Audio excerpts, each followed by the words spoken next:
जिनका परम पावन चरित जल निधि समान अपार है। जिनके गुणों के कथन में गणधर न पावे पार है। बस वीतराग विज्ञान ही जिनके कथन का सार है। उन सर्वदर्शी सन्मति को वंदना शत बार है। उन सर्वदर्शी सन्मति को वंदना शत बार है।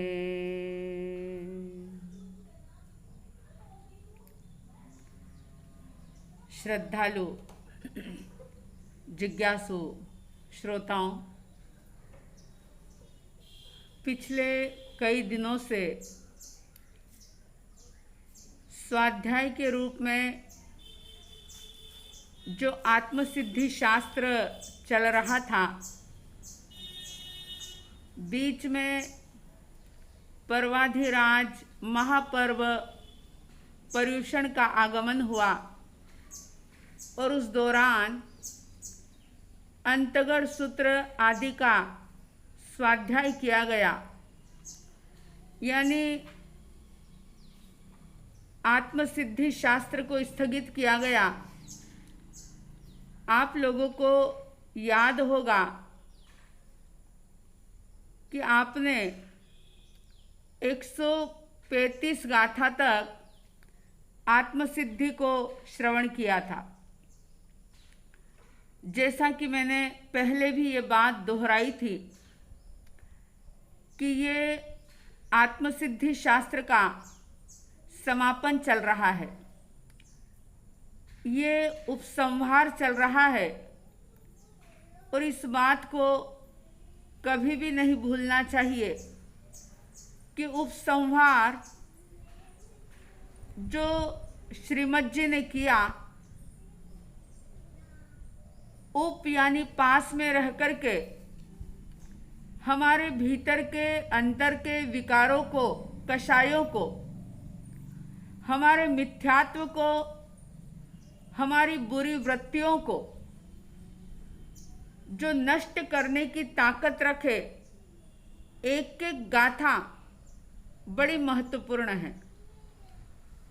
और ऐसे ही उपसंहार के रूप में आज हम 136वीं गाथा की बात करेंगे। 135वीं गाथा के अंदर श्रीमद जी ने बताया था कि सर्व जीव छे सिद्ध सम जे समझे ते थाय। दुनिया के सारे ही जीव, सारी ही आत्माएं, चाहे वो निगोद की हो, चाहे वो देवलोक की हो, शरीर चाहे वनस्पति का हो, चाहे नरक गति का शरीर हो, अन्य जानवर का कोई शरीर हो, शरीर चाहे औदारिक हो या वेक्रिय हो, कुछ फर्क नहीं पड़ता। लेकिन चेतना जो है, जो आत्मा है, जीव जो है, वे सारे के सारे जीव निश्चय नय की दृष्टि से वास्तविक रूप से सिद्ध के समान है। बस अंतर इतना है कि वो सिद्ध दशा सिद्ध परमात्मा की प्रकट हो गई। उन आत्माओं ने अपनी उस दशा को प्रकट कर लिया और बाकी जितने भी जीव हैं वो सिद्ध समान तो हैं, लेकिन उनकी वो दशा अभी प्रकट नहीं हुई। तो श्रीमद जी ने कहा था कि सर्व जीव छे सिद्ध सम जे समझे ते थाय, सतगुरु आज्ञा जिन दशा निमित्त कारण माय। सिद्ध समान सारे जीव है, यानी मेरी आत्मा सिद्ध के समान है। वो एबिलिटी, वो योग्यता जो एक सिद्ध परमात्मा में होती है, वही योग्यता आप में हम में भी रही हुई है। और सिर्फ आप में हम में ही नहीं, लेकिन निगोद प्राणी में एकेंद्रीय से लेकर के पंचेंद्रीय तक के सभी जीवों के अंदर वो योग्यता विद्यमान है। लेकिन उस योग्यता को प्रकट करने के लिए मुख्य रूप से दो विशेष निमित्त होते हैं, सतगुरु आज्ञा और जिन दशा। सतगुरु की आज्ञा का आराधन, क्योंकि हर जीव के पास इतना क्षयोक्षम नहीं होता कि वह सारे शास्त्रों को पढ़ करके परमात्मा की वाणी को समझ करके वैसा जीवन जी ले। प्रभु की वाणी को जैसा उन्होंने कहा है, जो जिस अर्थ में उन्होंने बताया है, वैसा हर कोई जीव समझ ले अपने आप, ये जरूरी नहीं होता। और इसीलिए जीवन में गुरु का महत्व हर कोई व्यक्ति स्वीकार करता है। परंपरा चाहे जो मर्जी रही हो, लेकिन हर परंपरा गुरु के महत्व को स्वीकार करती है। और इसीलिए कहा कि सतगुरु अगर जीवन में मिल जाते हैं तो वो व्यक्ति सचमुच अपने भीतर की समृद्धि को प्रकट कर पाता है, देख पाता है। अपने अंदर के खजाने की चाबी उसे मिल जाती है। और जब भीतर का खजाना, भीतर का निधान, उसको खोलने का अगर कोई उपाय सतगुरु के द्वारा प्राप्त हो जाता है, तो फिर बाहर के वैभव में वो व्यक्ति उलझता नहीं, फिर पदार्थ की दृष्टि उसकी रहती नहीं। तो दो मुख्य रूप से निमित्त बता दिए कि सतगुरु की आज्ञा का आराधन और जिनेश्वर की दशा का चिंतन। जो परमात्मा की अवस्था है, जो उनकी दशा है, उसका चिंतन मनन, ये अपनी सिद्ध अवस्था को प्रकट करने में सहयोगी होते हैं। इसके संबंध में, यानी ये 135वीं गाथा के संबंध में आपने पहले भी बहुत कुछ सुन लिया है। आइए अब हम इसके आगे की बात करते हैं। 136वीं गाथा के अंदर श्रीमद जी इसी से संबंधित एक और महत्वपूर्ण बात कह रहे हैं। आइए 136वीं गाथा की बात करते हैं। 136वीं गाथा के अंदर श्रीमद जी बड़ी ही महत्वपूर्ण बात बता रहे हैं। उन्होंने कहा था, उपादानो नाम लई ए जे तजे निमित्त, पामे नहीं सिद्धत्व ने रहे भ्रांति में स्थित।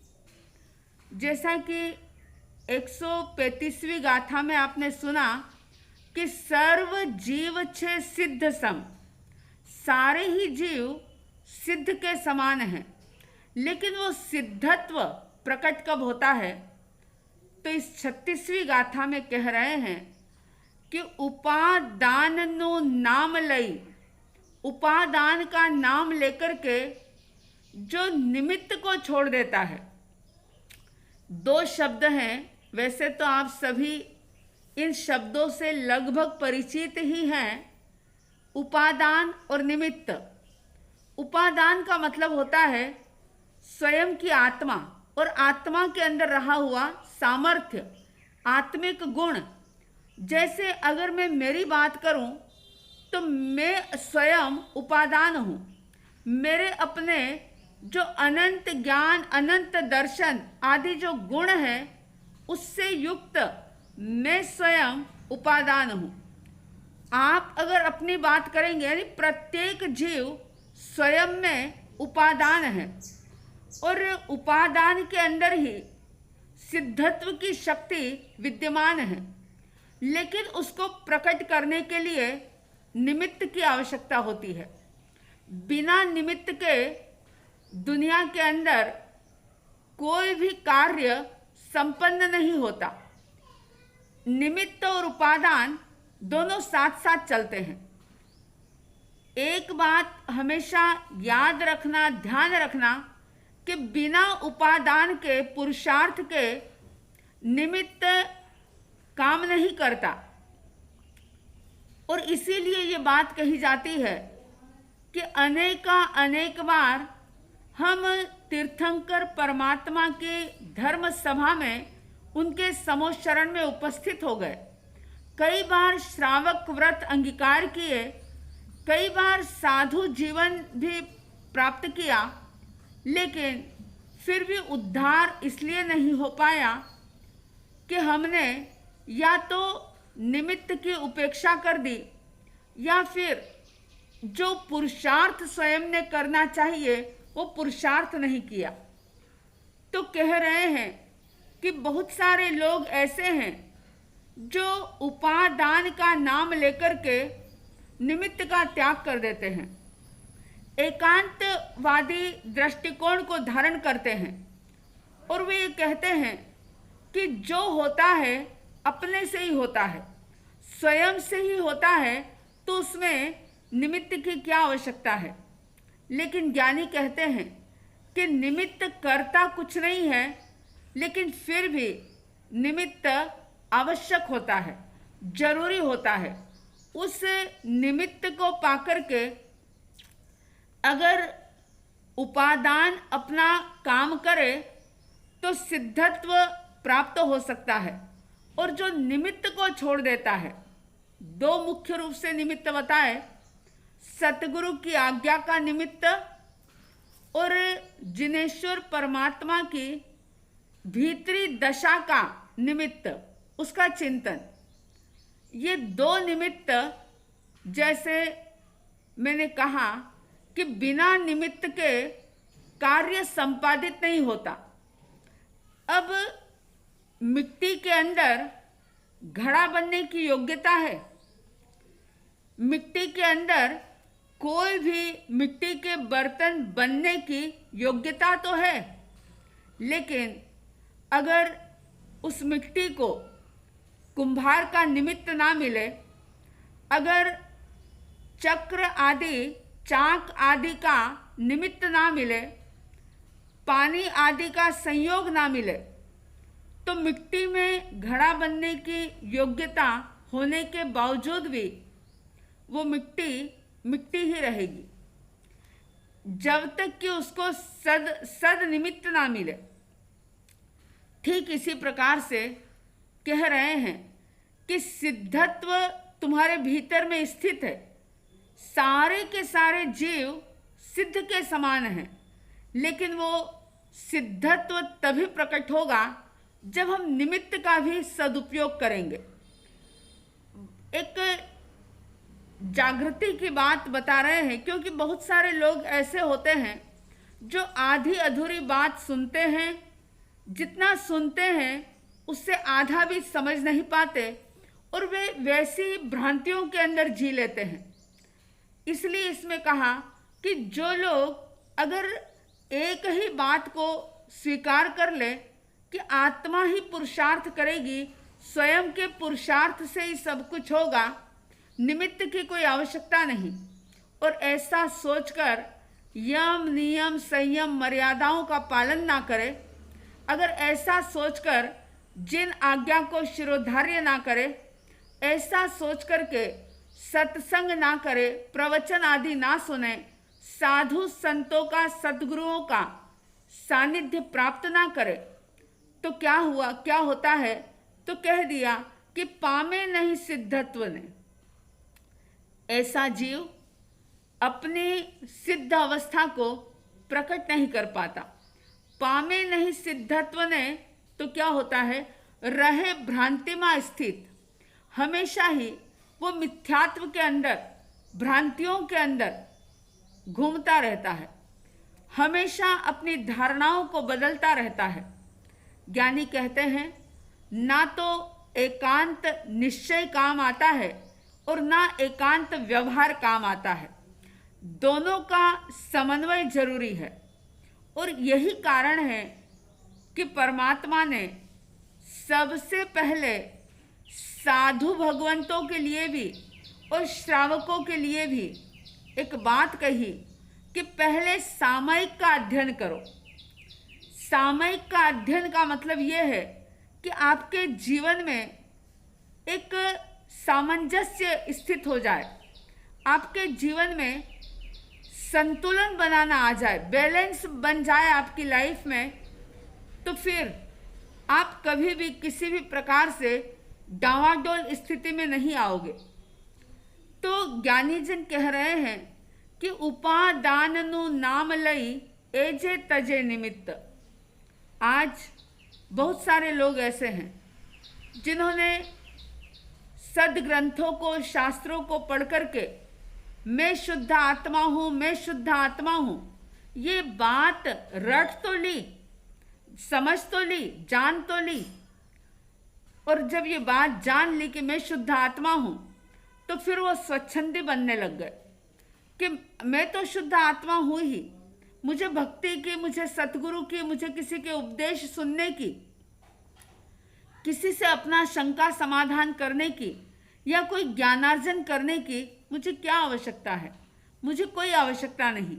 ऐसा समझकर जो लोग निमित्त का त्याग कर देते हैं, ज्ञानीजन तो ये कहते हैं कि अगर सद निमित्त आपके जीवन में नहीं आ रहे हैं, नहीं मिल रहे हैं, तो आप खोजो उनको, ढूंढो सद निमित्तों को, कि जिससे आपका उपादान सशक्त बने, उसकी शक्ति सामर्थ्य प्रकट हो और आपके अंदर में रहा हुआ सिद्धत्व आपकी अवस्था में आ जाए, पर्याय में प्रकट हो जाए। ऐसा पुरुषार्थ करो।